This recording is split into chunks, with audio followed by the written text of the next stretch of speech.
আমি কেন আমার ভিডিওতে নিজের সম্পর্কে কোনো কথা বলি না, আর বেশিরভাগই আমি মোটিভেশন কথা বা ভক্তিমূলক কথা বা ভগবানের লীলাই বেশি বলে থাকি। আর আজকে আমি তোমাদেরকে বলবো আমি নিজের সম্পর্কে কেন বেশি কথা বলি না।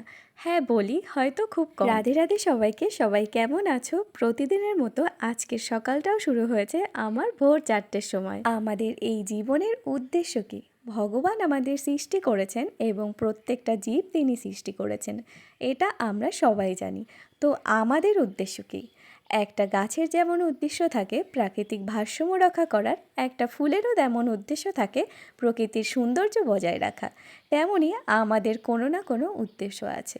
এখন কেউ ভাবতেই পারে আমাদের উদ্দেশ্য খাবো দাবো ঘুমাবো, বড় একটা চাকরি করব, বা বড় একটা বিজনেসম্যান হব, ভালো থাকার জন্য প্রচুর টাকা রোজগার করব, আর যখন বয়স হবে তখন অনেক রোগশোক নিয়ে মরে যাব। কিন্তু তারপর এটা আমাদের উদ্দেশ্য হতে পারে না, এটা আমাদের উদ্দেশ্য হতেই পারে না।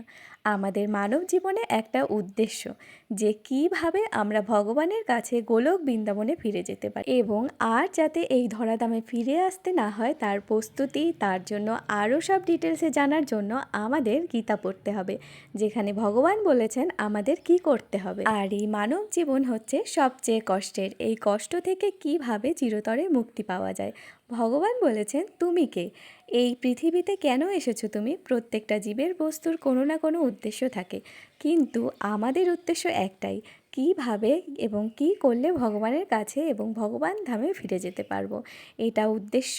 আর এর পাশাপাশি আমাদের দায়িত্ব কর্তব্য কর্ম করতে হবে, এগুলো চিরস্থায়ী না, যতদিন প্রাণ থাকবে ততদিন। আমি কেন নিজের সম্পর্কে কথা বলি না, এই নিয়ে আমি কিন্তু একটা কমেন্ট পেয়েছি। শ্রীল প্রভুপাদ আমাদের 3টে জিনিস করতে বলেছে যার দ্বারা আমরা ভগবানকে প্রাপ্ত হতে পারি। 1 নম্বর হচ্ছে বৈষ্ণব সঙ্গ বা ভক্ত সঙ্গ করতে বলেছেন, আর 2 নম্বর বলেছেন নাম জপে রুচি আনতে হবে, আর 3 নম্বর বলেছেন ভগবানের বাণী বা লীলা বা নাম প্রচার করতে হবে বেশি বেশি করে। আমি মনে করি আমার ভিডিওতে নিজের সম্পর্কে কথা না বলে ভগবানের বাণী, ভগবানের লীলা বা মোটিভেশন কথা বলে আমি তোমাদেরকে ভগবানের পথে বা ভগবানের নামে রুচি আসুক, তোমরা ভক্তির পথে আসো। আমি যতটুক জানি বা যতটুক জানছি আমি সবসময় চেষ্টা করি আমার ভিডিওর মাধ্যমে সেগুলো তোমাদের কাছে বলার। আমি এটাই চাই তোমরা ভগবান সম্পর্কে আরও বেশি বেশি করে জানো, আর তোমরা বলতে পারো এক প্রকার আমি চাই ভক্তি প্রচার করতে। আর ভগবান হচ্ছে শুধু আমার না, ভগবান হচ্ছে সমস্ত জগতের সবার।